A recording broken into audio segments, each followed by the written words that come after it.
Good morning. Let's get started so we can get Luis Cinco up here. I know that's who you came to hear, right?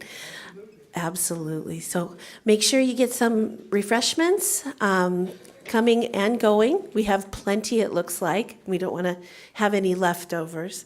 Good morning, I'm Shauna Hageman. I'm a counselor for Disabled Students Programs and Services, and I'm also the co-chair for the Student Equity Committee. I'm here to help us welcome Luis Cinco. Just a little promotion about student equity. It's here at Long Beach City College. This concept is something that we are getting our heads around, right? It's a conversation that we need to have, and it's a overdue conversation. So it's our goal to promote academic and cultural and a social environment that promotes equity and social justice for the academic success of all students and all constituents here at Long Beach City College. And by having these kinds of events, we want to promote what you need to hear, the conversations that you want to have. And so please feel free to email me. Again, it's SHAUNA, Shauna, just Google it and put Long Beach City College. The email will come right up. And if you have any ideas, speakers, topics, events that you would like to promote, we are here to help you. We are here to support you in that endeavor. So with that being said, welcome, good morning. I'm so glad you're here. And I would like to introduce Anahita, who made this happen. So thank you.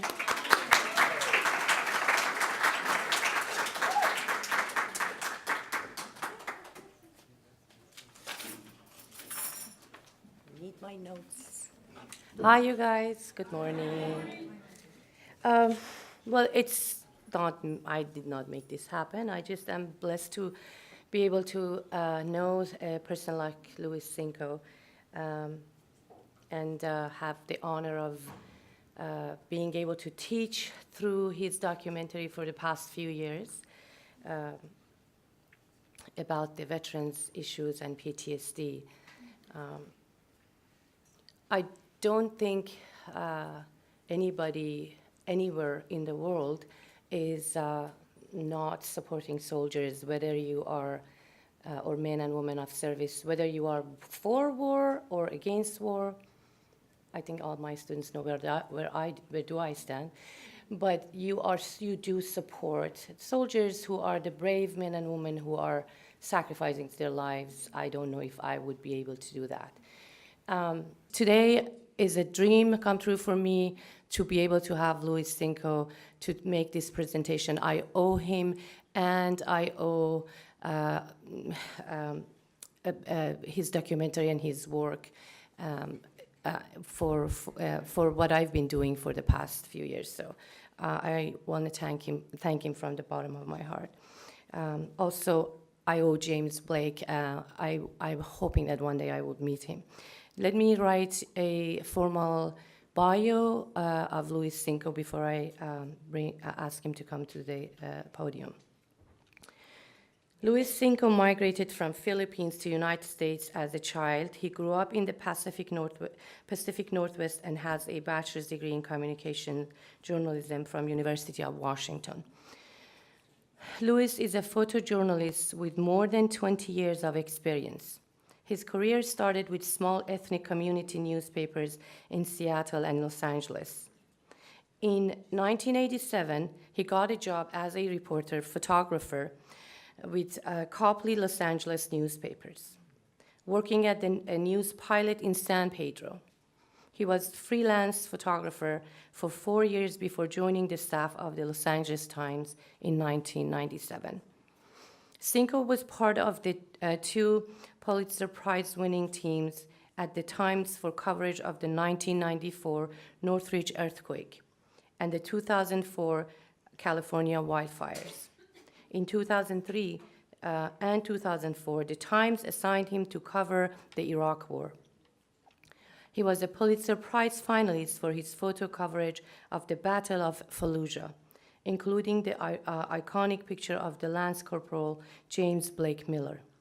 The image taken by Cinco during the assault was dubbed the Marlboro Marine and published on the front page of more than 160 newspapers around USA. Shortly after his return from war, Miller was diagnosed with post-traumatic stress disorder, and Cinco began to chronicle the struggle with readjusting to life back home. The 2-year project resulted in groundbreaking 2-part newspaper series and documentary video published by Times. Please help me give a warm welcome to Louis Cinco.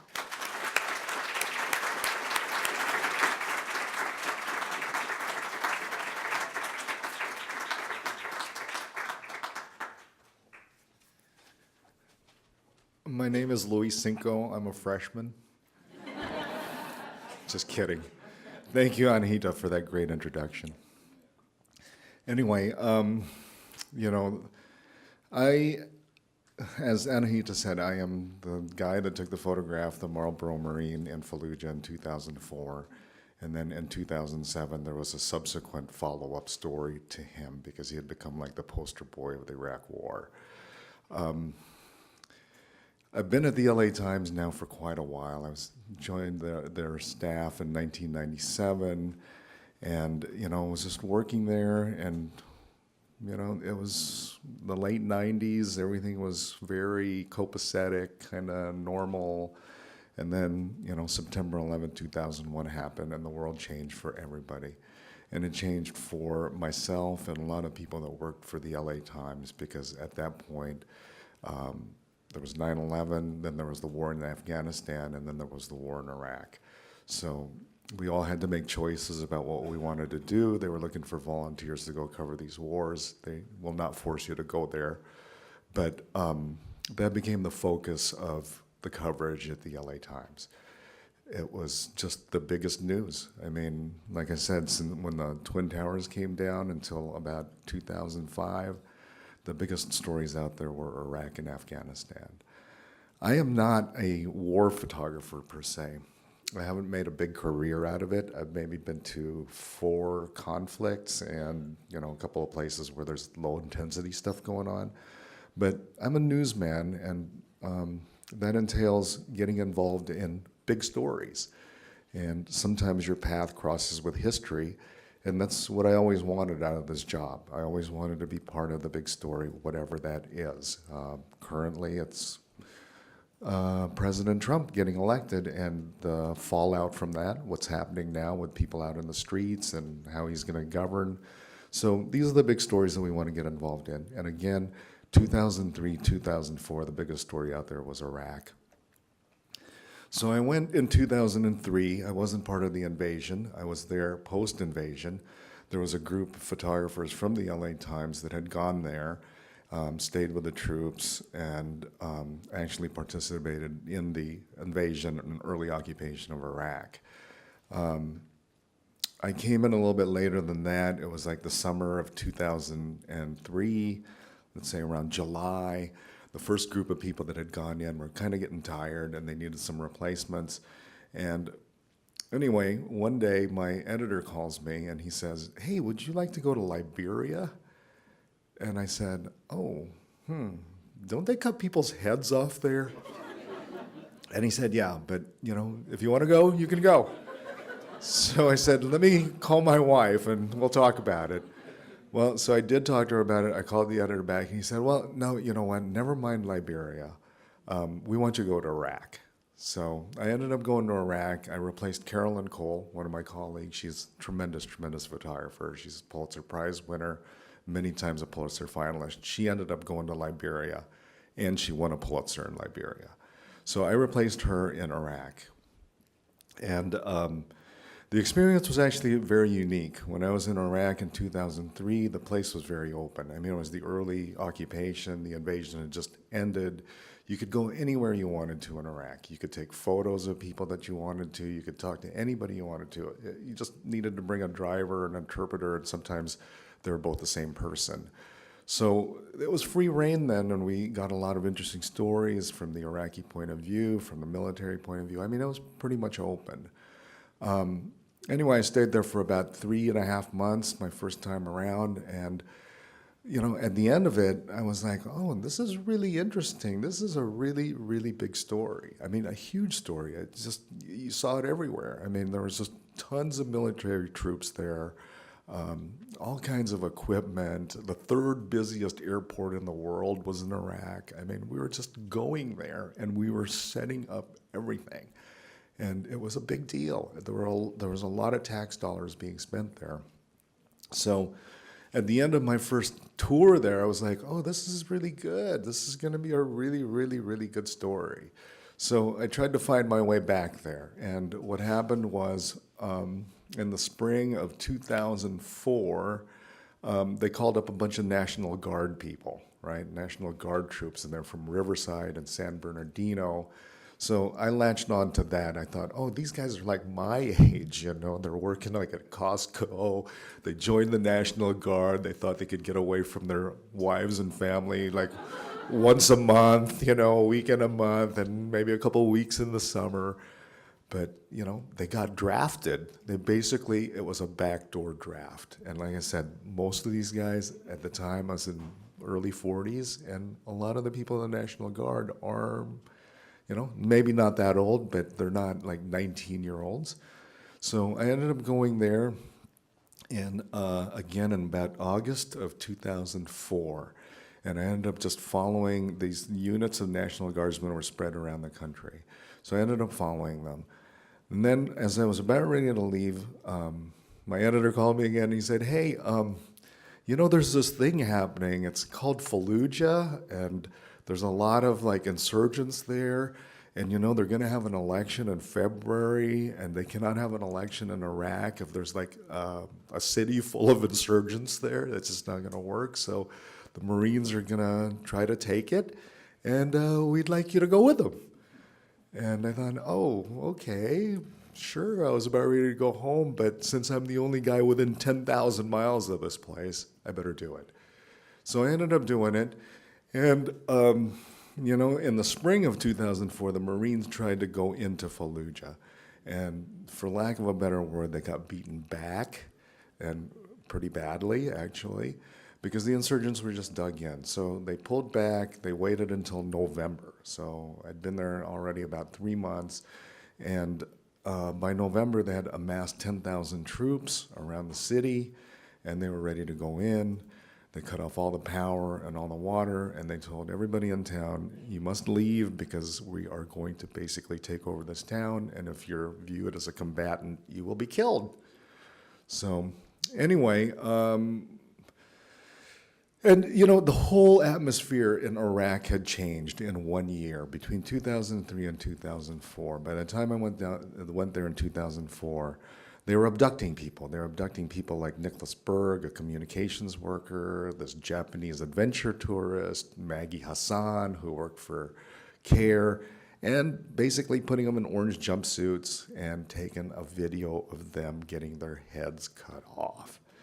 So by the time 2004 came around, it was really freaky to be in Iraq. You always thought about that. It was like, what happens if I get abducted? What do?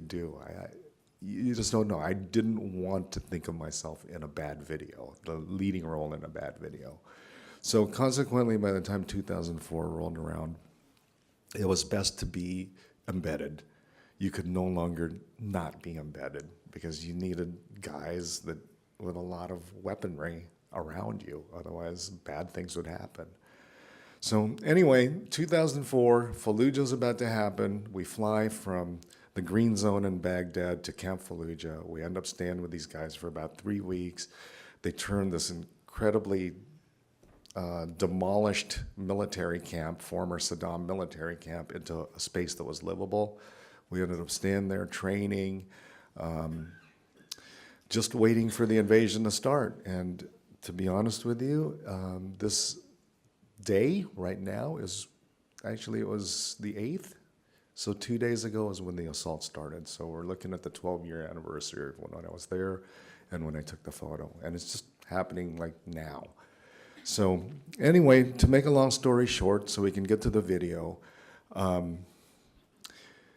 ended up being embedded with these guys. I ended up staying with them for 3 weeks in Fallujah. And early on, I snapped a photograph of this kid. His name is James Blake Miller, and he's from Appalachia, eastern Kentucky, coal mining country. And the photo basically just resonated with photo editors across America, and it was on every front page of every newspaper the next day, except the New York Times and the LA Times. How it didn't end up on our front page, I think I know, but I'm not going to worry about it. Essentially, an editor screwed up.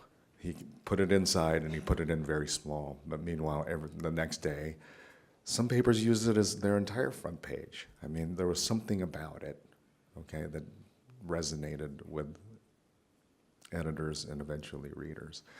So anyway, this kid became the poster boy of the Iraq War. So many things happened to him. When he got back, he was basically, kind of a celebrity, and he just wanted his life back. And we didn't really talk to each other very much. I mean, I'd give him a call once in a while, but it wasn't like we were friends or anything. And I don't know, I think it was maybe about 2005, thereabouts. I was working on a story on the US-Mexico border, and my wife calls me and she says, hey, your boy is on the news again. He's talking about having PTSD. And he was on CBS this morning with, I think it's Harry Smith, and he was talking about having PTSD, and I think it was quite shocking to a lot of people that he was the poster boy of the Iraq War, and he's telling everybody, I'm having difficulty dealing with this psychologically, mentally. So I ended up calling him, and again, I didn't really want to meet up with him. I just wanted to put the whole Fallujah thing behind me because it was really very dangerous and very hairy. And he invited me to go back to Kentucky. He said, come on over, we're having this big bluegrass festival, you should join me. So I ended up going over there, and that was the start of a very long project where I ended up following him for the next 2 years and documenting his life and his struggle with PTSD. So that's where we're at. Let me play the documentary. We can open up to questions later. I'll make a few more comments about this story after we're done, but it runs about 15 minutes, so indulge me with your patience, and here we go.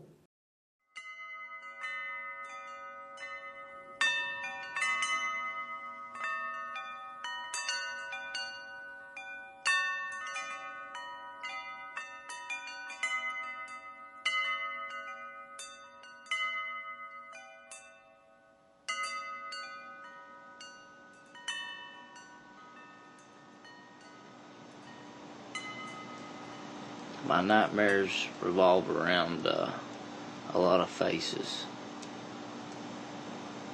A reoccurring dream is me actually looking down the rifle and knowing that, I'm about to pull the trigger on that person. It's an insane connection that you make with that person at that point. To see somebody at your sides and to pull that trigger. It's almost like you're there with them, seeing their life flash before their eyes, as well as taking it.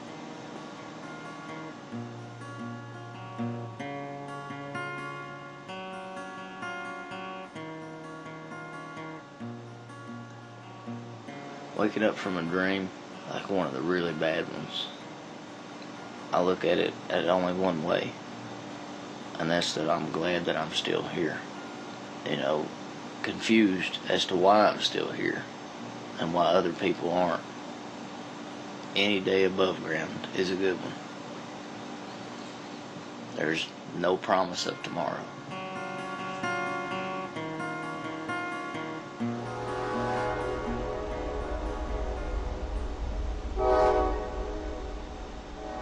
Home will always be your home, but as much as you want things to be the same, they can never be that way again, because you yourself have changed.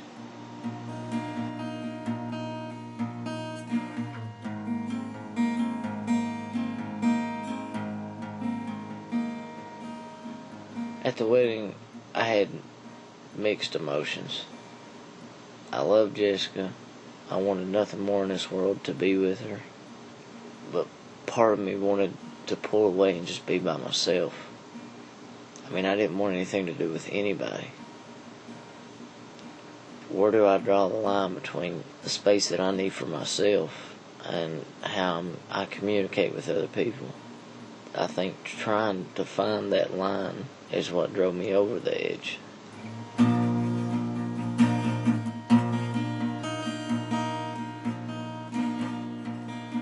I think about Iraq practically every day. Sometimes sitting around doing absolutely nothing is when it hits the worst, the hardest. Most people want to help a returning vet by celebrating them coming home. The question that needs to be asked, instead of, hey, can I throw you a party, can I buy you a beer? The question that needs to be asked is, hey, how are you doing? How are you feeling? Is there anything I can do to help?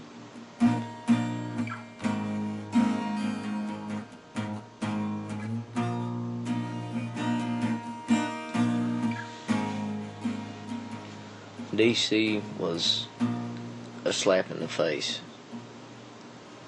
I even actually had a congressman miss the meeting, and when I showed up at his office, the assistant said that he didn't have time to meet with a veteran. I couldn't understand how a man in that type of job couldn't take, 5-10 minutes out of his day to speak to someone who had fought for everything that this country stands for.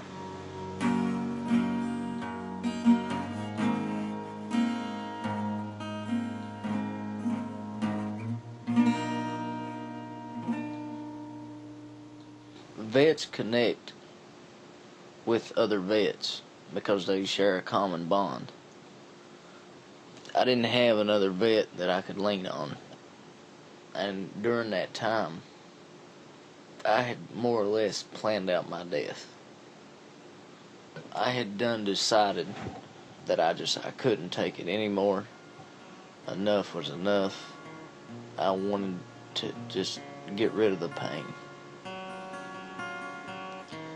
And the only thought going through my mind was whether or not I wanted to ride my bike into a mountainside or ride it off the top of one.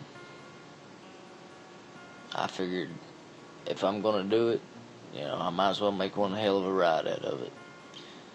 And if I was going to do it, I wanted to make sure I wasn't going to live through it. And I was actually kind of happy for a moment, thinking that I wasn't going to feel anything soon. And I just closed my eyes. Dear God, please tell me what I'm supposed to do. Help me. Please show me what I'm supposed to do. Hell, I just thought I was so far gone that there was no coming back. I didn't see no light at the end of the tunnel. But I was willing to take a chance at anything.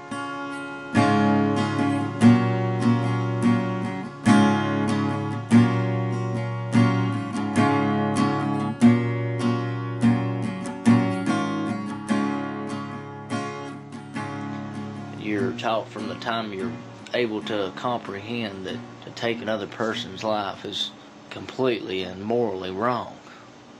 I mean, there's just no just in it. To try and live with something like that, there's no way to put it into words.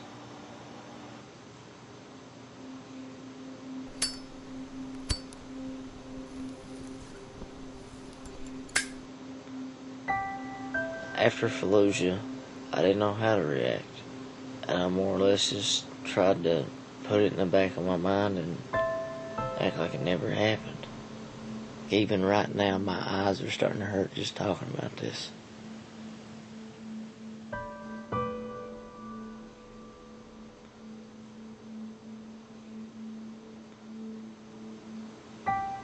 The first time I ever thought about committing suicide was in Iraq, maybe a week after we came out of Fallujah.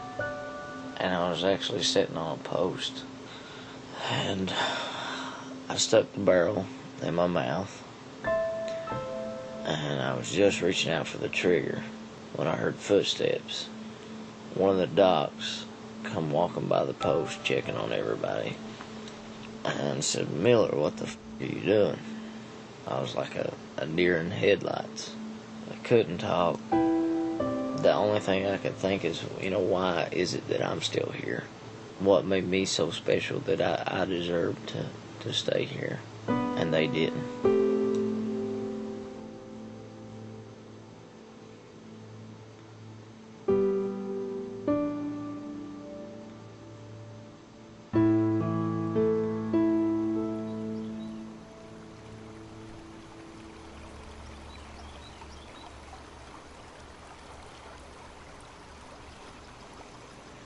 My biggest reasons for leaving were the fact that I just couldn't stand to be away from home no longer. The hills in Kentucky were just, it's home.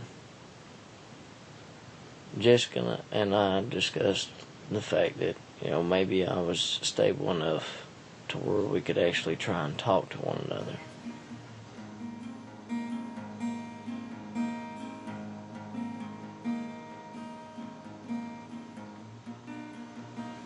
There was so much counseling that had to be done for myself that I really couldn't deal with mine and Jessica's problems on top of it.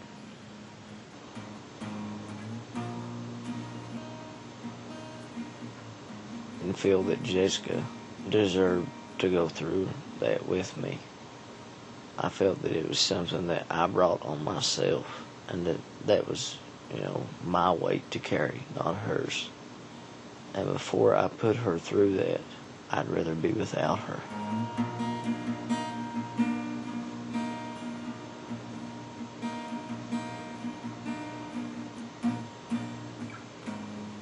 The friends that I have now since I moved back to Kentucky are people who didn't know me before I went to Iraq. And they don't see the change in me, I guess. To them, I'm just who I am, just what they know.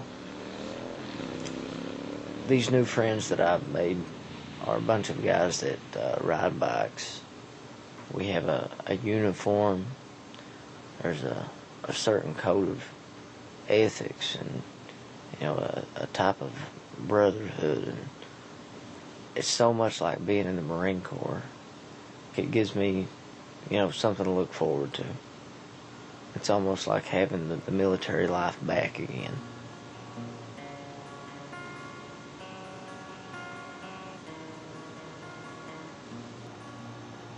To look back at it now and just think about holding a rifle and firing at another human being, it's gut-wrenching as well as, brain-wrecking.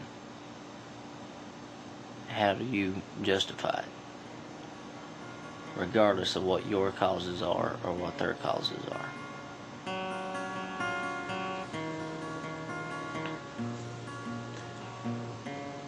How I feel about the war today, I can sum up in one question. The same question that can be asked for Vietnam. What have we gained as a country? What have we actually accomplished other than the loss of some damn fine people? People willing to give their life for the country that we have, for this nation, for the freedom that we have.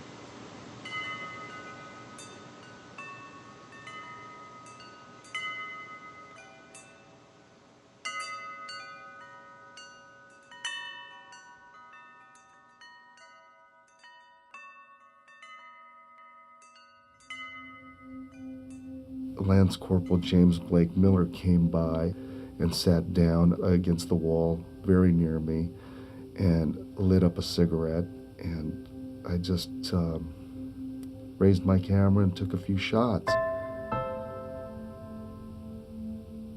I saw that look in Blake's face, and like I said, I know that was the same look on my face. And right about that moment, the sun rose over the lip of the roof, and he looked at it and I looked at it, and he later told me that he was wondering whether he would see another sunrise.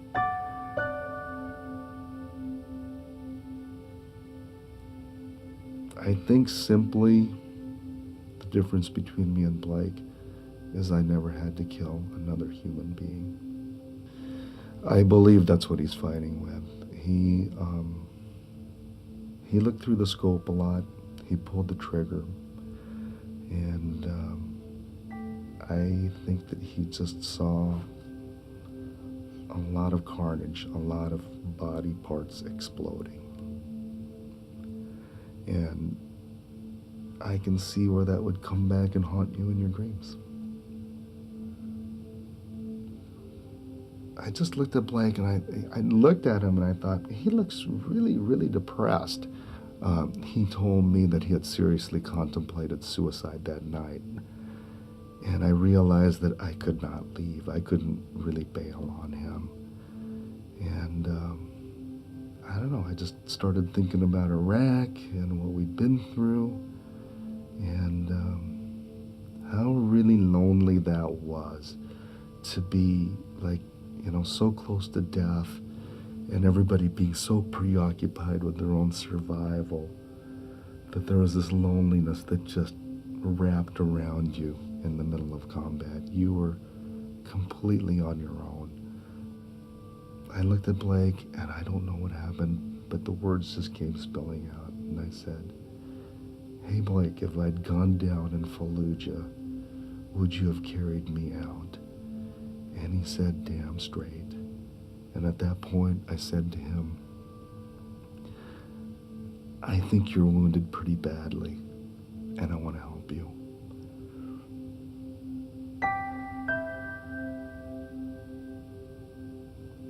And at that point, I was thinking, oh man, I'm getting in way over my head now.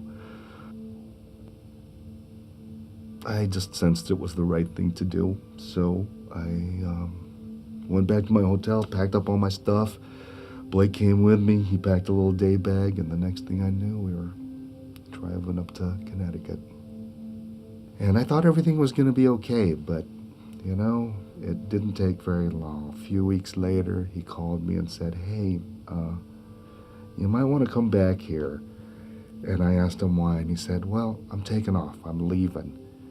And I was really disappointed, and I just felt that he was bailing out way too soon. He's done some horrible things, and he has to come to terms with that. So I hold out hope for him and try to be there for him whenever I can, but he has to take some steps. He has to take some steps, and he has to make up his own mind that he wants to live more than the life he's living at the moment.